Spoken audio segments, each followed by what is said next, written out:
안녕하세요. 뉴스반장입니다. 벼랑 끝에 선 위기의 한 남자가 있습니다. 그는 그간 유난히 뛰어난 맷집과 남다른 멘탈 덕에 자신의 위기를 잘 버텨왔는데요. 웬만한 공격으로는 그의 두툼한 살집과 정신세계에 스크라치조차 낼 수가 없었던 거죠. 천상천하 유아 독존이라고 할까요? 이 남자는 자신이 한 일은 다 옳다고 믿는 강한 신념과 타인의 잘못을 보면 분노하는 특징을 가지고 있는데요. 소위 말하는 내로남불의 스킬도 장착하고 있는 거죠. 그는 유난히 짜장면을 좋아해 가끔 윤짜장이라고도 불리는데요. 커다란 덩치에 맞지 않는 꼼꼼함과 집요함, 나름의 디테일로 가끔 상대방을 깜짝 놀라게 만들기도 합니다. 거기에 추가로 장착된 뒤끝은 정말 상대방을 짜증스럽고 당황스럽게 만드는데요. 그 뒤끝은 오래 가기까지 하는 거죠. 이분의 또 놀라운 가족사랑과 후배사랑, 그리고 자신의 조직을 유별나게 살뜰하게 챙기기도 하는데요. 그의 이런 배려와 희생이 자신이 훌륭한 인격의 소유자이며 끈끈한 의리를 가진 진정한 리더십의 인간이라는 자존감과 착각 속에 살게 하고 있는 거죠. 그런 그가 무서운 누나를 만나 혼쭐이 나고 있는데요. 그간 자신이 하고 싶은 대로 지멋대로 땡깡을 부리고 진상을 펴왔던 그의 행태가 안 먹히기 시작한 겁니다. 그 무서운 누나는 더 나아가 집 밖으로 나오지 말라며 집안의 그를 가둬버렸는데요.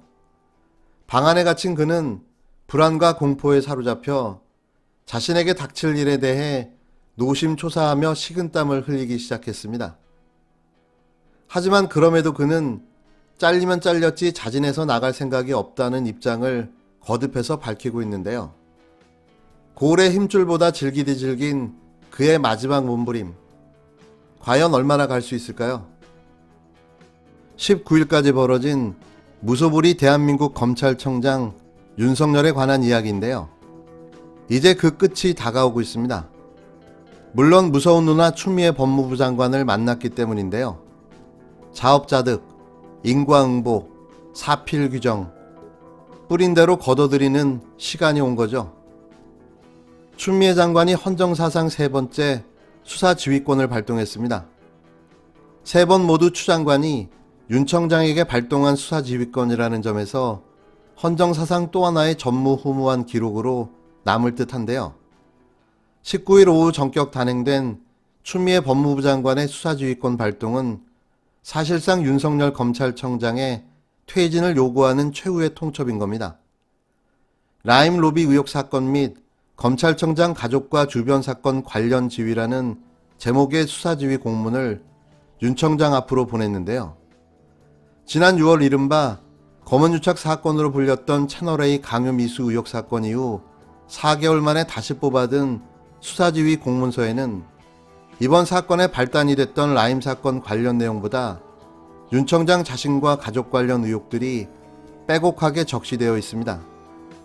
추 장관은 윤 청장 부인의 회사 코바나가 각종 전시회를 개최하면서 수사 대상자인 회사 등으로부터 협찬금 명목으로 거액을 수수했다는 의혹, 도이치모터스 주가 조작과 도이치 파이낸셜 주식 매매 특혜 사건에 부인이 관여했다는 의혹, 윤 청장 장모의 요양병원 운영 관련 불법 의료기관 개설, 요양급여비 편취 혐의에 불입건 등 사건을 무마했다는 의혹, 전 용산 세무서장 로비 사건 관련 피의자에 대한 압수수색 영장 기각, 불기소 등 사건을 무마했다는 의혹 등에 대해 라임 수사검사 향응 제공 의혹과 함께 수사지휘권을 발동했는데요.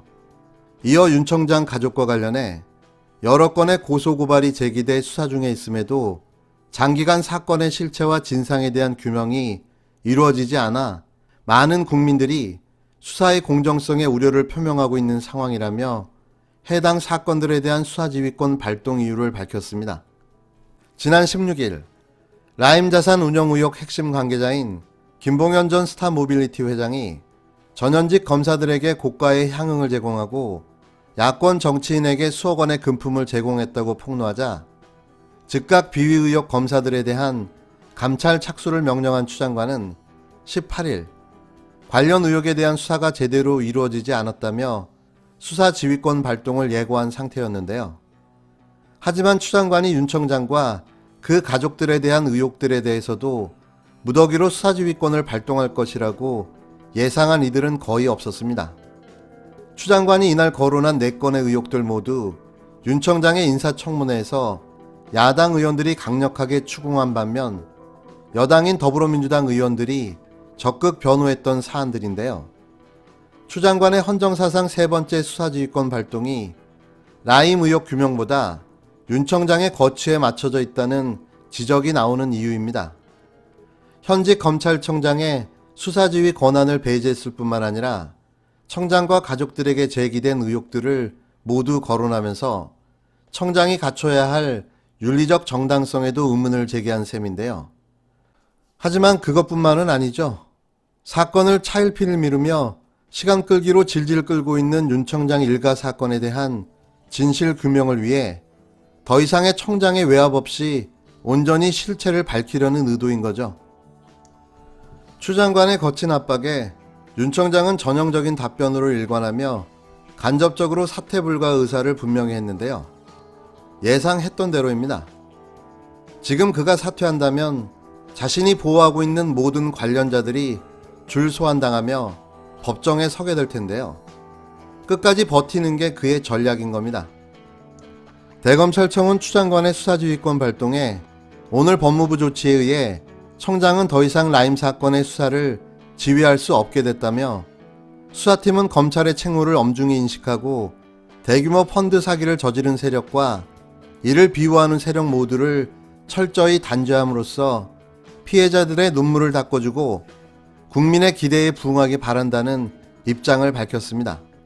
지난 2013년 검찰청장 혼외자 의혹이 제기됐을 당시 황교안 법무부 장관이 검찰청장에 대한 법무부 감찰 지시를 내리자 최동욱 청장이 즉각 사퇴 의사를 밝혔던 것과 완전히 대비되는 장면인데요. 하지만 윤 청장이 자리에서 물러나지 않겠다는 뜻을 강조하면서 추미애 윤석열 간 대립은 끝없이 증폭될 가능성이 커졌는데요. 법무부 장관과 검찰청장이 사상 초유의 갈등 구조를 형성한 데 따른 검찰 조직의 동요도 불가피할 전망입니다. 하지만 분명한 사실은 윤석열은 법무부 산하의 일개청의 청장일 뿐 그 이상도 그 이하도 아니라는 거죠. 그가 검찰 옷을 벗는 순간 그는 일개 법조인이거나 정관 변호사에 불과하다는 사실인 건데요. 권력은 유한하며 일장 춘몽 같다는 사실을 왜 윤석열은 모를까요?